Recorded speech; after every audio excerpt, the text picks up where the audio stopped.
Today on Beyond the Roll, let's get classy. That's right. Today we're going to talk about our favorite D&D class and why. Welcome to Beyond the Roll. I'm Brian. I'm Derica. And this is where we talk about our experiences in D&D with over 50 years playing this game, which just sounds crazy to say out loud. We've both been on the player side and the DM side, and not only have we enjoyed D&D in person, tabletop-wise, but also digitally and many other role-playing games. Yep. So, ladies first. You get to start. All right.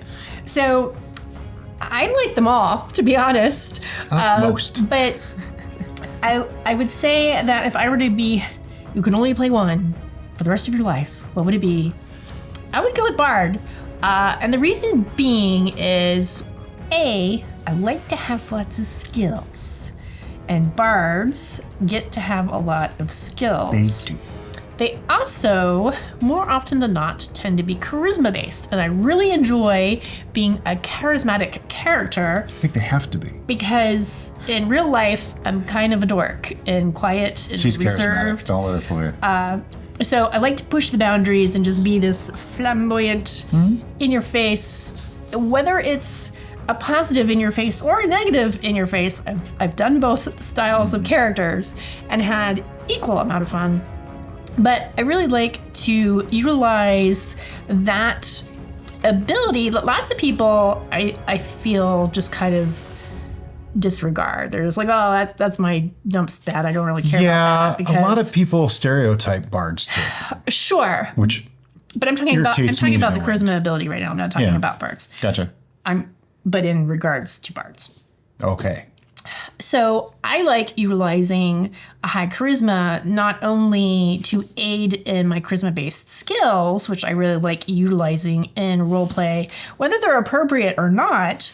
And I like that playing a bard, particularly different schools of bard, allow you to utilize a high charisma into your fighting style as well.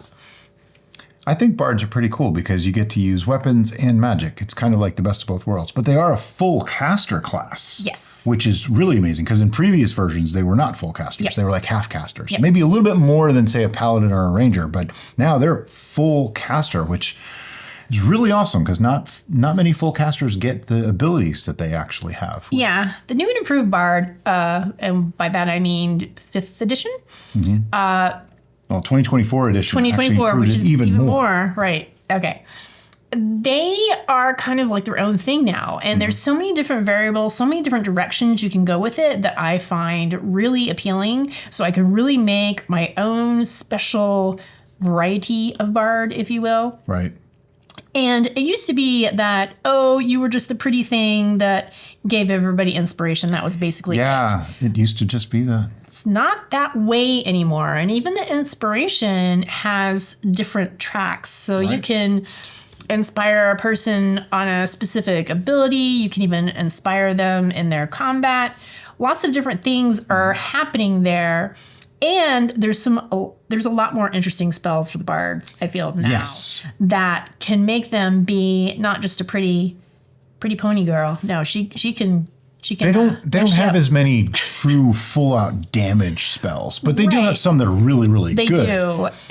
But in general, they're more supportive spells. Like they support the party rather than just do outright damage.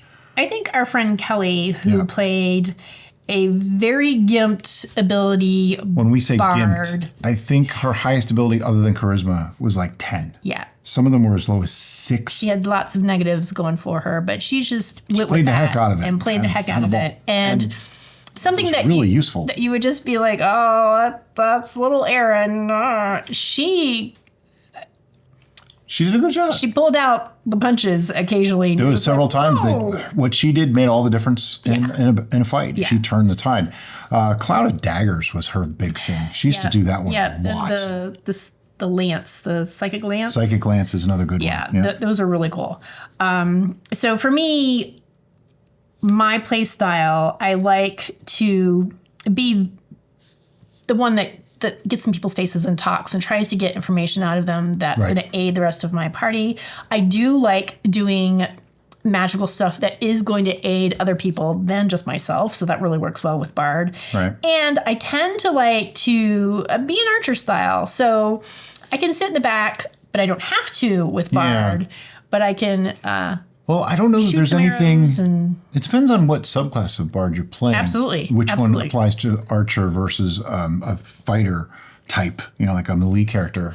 Trying to think of any of them that really lend themselves well to archery, but I know all of them have a little bit of a mix, so you can still be melee or ranged and still do quite well. You want to be dex-based, though, if you're going to be ranged, at least that. which is my favorite way to play. Also works well for melee. Regardless of what character.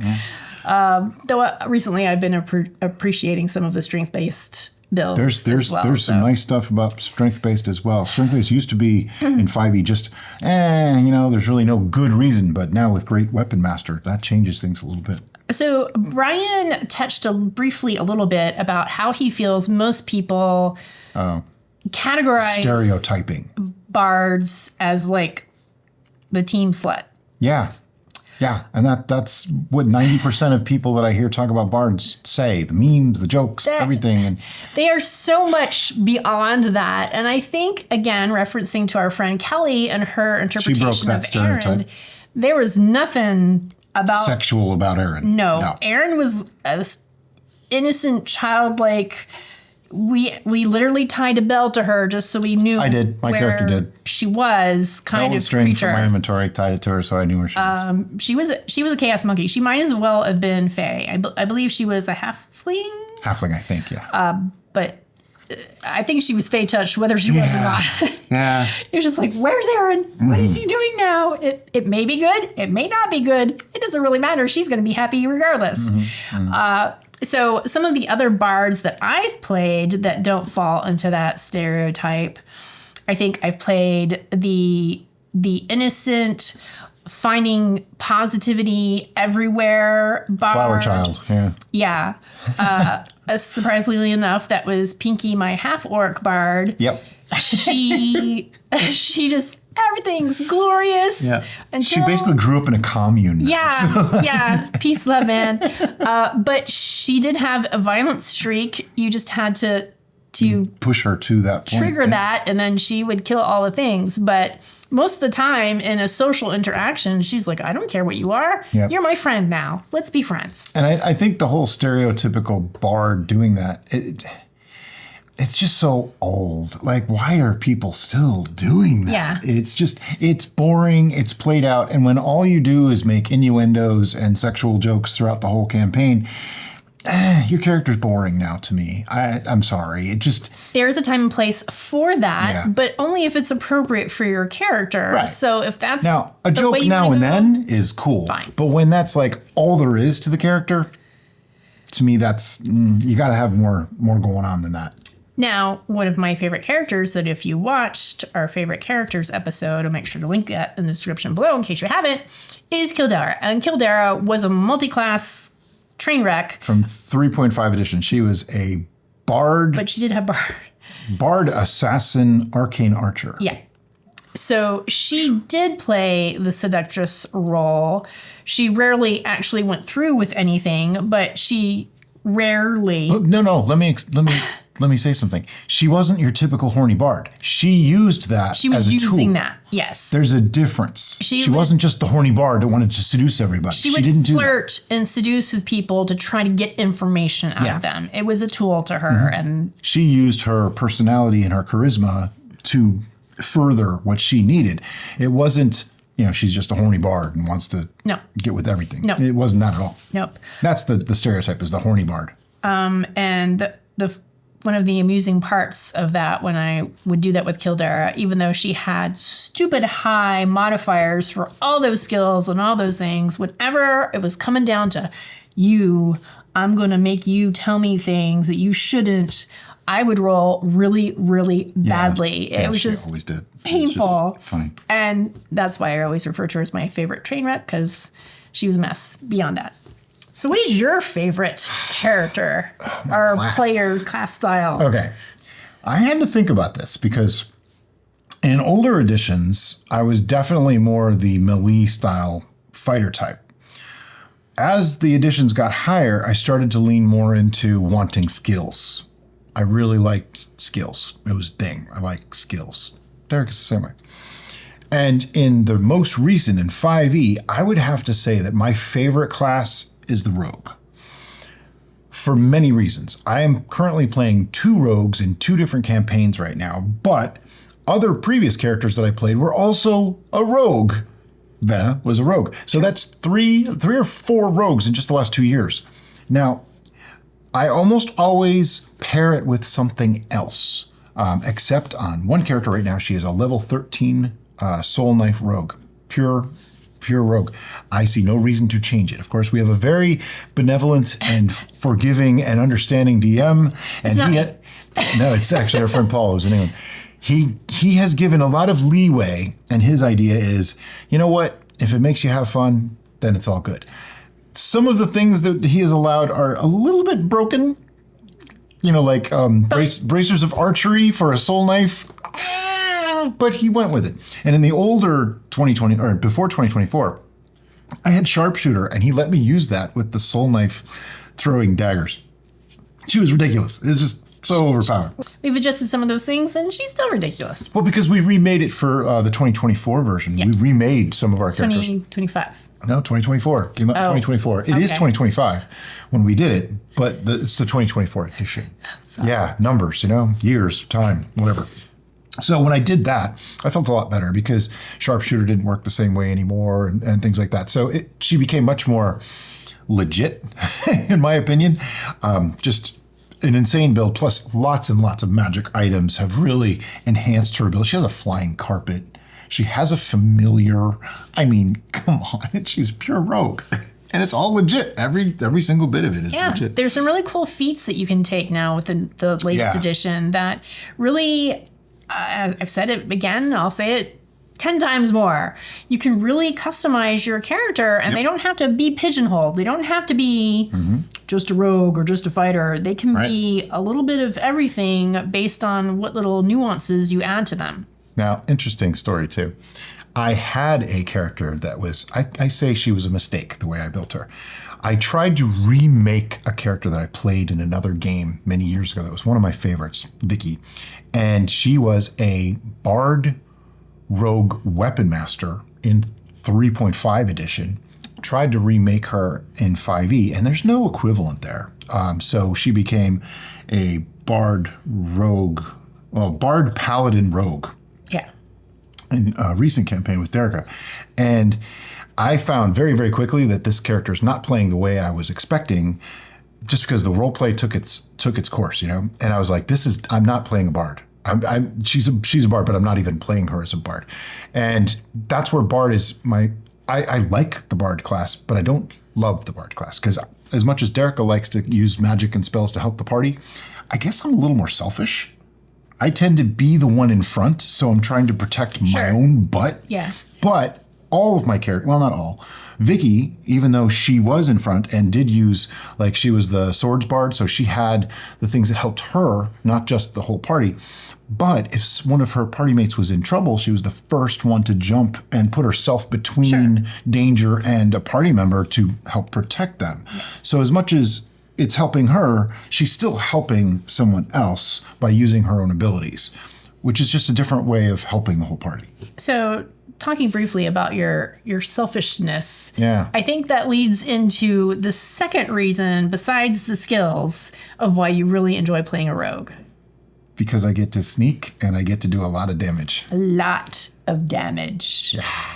But anyway, I remade Vicky into a arcane trickster rogue paladin now, and Derica let me rebuild her, and oh my god, so much better. Just everything about it works for what I want to play and the way the role play was going. Just so much better. So you want to talk a little bit about damage and how quickly it can stack when you're playing a rogue? Well, there's other things to why I like being a rogue too. Well, I am almost always in front. Unless I'm playing an archer, then I'm almost always the last person. It's just the way it is, much to the dismay of some of my party members. But you get used to that. I'm kind of a forceful player, So I tend to play characters that have a bit of a forceful will about them. And they tend to be the more curious, the more reckless sometimes. And not to brag, but usually a little bit better equipped to handle a dangerous situation should one arise than some of my other party members that might be around me. And I know that, and my character knows that. So they don't lord it over people, but they do tend to be in the front because they can handle it, usually. Although there's been bad situations happen. But I'm okay with that because I'm fine with if I'm the one that jumps forward and takes that risk. If something bad happens, I'm okay with being the one that gets damaged rather than seeing someone else get damaged who might not be able to handle it as well. And I don't mean the player, I mean the character who might go down. You know, they might get knocked unconscious because of it. Where if I do, I'm not as concerned. I know there's people that can get me back up and, you know, the thing goes on. But when it comes to damage, this is where it's really, really interesting for me. I'm going to use my character Relly, my Soul Knife Rogue, as an example of how damage can stack super, super fast. Let's just say she's using her branding iron, which is a custom item, I think, that our DM made up. This branding iron is the coolest thing ever. It works as a bludgeoning weapon. He let it have the Vex mastery property. So that means I get advantage on the next attack that I make after using this. But this branding iron is a magical item that adds 2d6 fire damage to every hit. So it's kind of like a flame tongue, okay? But it has one other really awesome advantage to it, and that's if you hit something with it, you become invisible to them basically indefinitely until you say you're not anymore. Usually they're dead long before that comes. But once you're invisible as a rogue, that means sneak attack every time you hit something. And you usually have advantage on the attacks. So she's almost always hitting with advantage because of that. So she hits with the branding iron, and then her offhand weapon, she has several. One of them is a poison dagger, which I had messed up with this. I have to tell you the story. I was using the poison dagger, and then we came up against some opponents that were resistant to poison, not immune, resistant. And I was like, oh, well, time to put the poison dagger away. Well, the DM had made this weapon. I actually got it from a guy that we killed. He was using it on us. So I love that, by the way, when the DM is using items that when you kill them, you get that item, because that doesn't always happen. That's how you got the branding iron. That's how I got the branding iron, too. That's right. So, okay. But this weapon is no pluses to hit or anything like that. Or is it? It might be a +1 to hit. But it does 7d6 poison damage if they fail a DC 15 Constitution saving throw. Now, DC 15, when you're a level 13 character, most of your opponents, it's not that hard for them to make. Okay, so you're thinking, oh, well, you know, the DC isn't that great, and what if they're resistant to poison? Well, here's the thing. 7d6, that is 24 average damage every time it hits. 24 average, right? If they're resistant, 12. If they make the save and they're resistant, it's still 6. I swapped that out for a flame tongue weapon that on average would do 7 because it's 2d6 fire, right? So something literally had to make the save and be resistant before it did less damage than the flame tongue, which meant, why would I not just use this all the time? Plus, the dagger has the nick property, which means I get to use that as part of my main action. So now I still have bonus action free, which means hide, run away, disengage, whatever. It's just, I love that. And that is my thing with D&D, is figuring out all the little nuance to how things can piece together. But let's just add this up for a quick second here. Also, she got the book of agility or whatever it is that lets her dex go to 22 just for reading a book. I mean, how awesome is that? Anyway, so she has a 22 dex, right? So that's already a +6 to damage.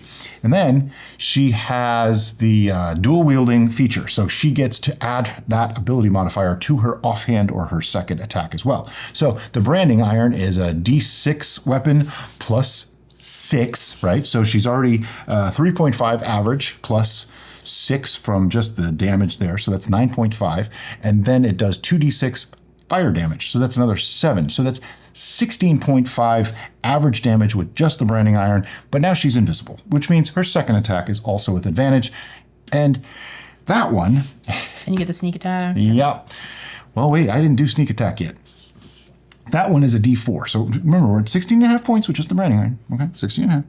Then we have the D4, so that's 2.5, plus 6, so we're already at 8.5, plus 7D6, which is 24. So 24 plus 8.5, that's 32.5 points already with just the dagger. So now 32.5 plus 16.5 is 49 points of damage already, and now she gets 7d6 sneak attack, which is also 24 more points. So 49, 59, 69, 73 average damage if she hits with both weapons every round. That's average.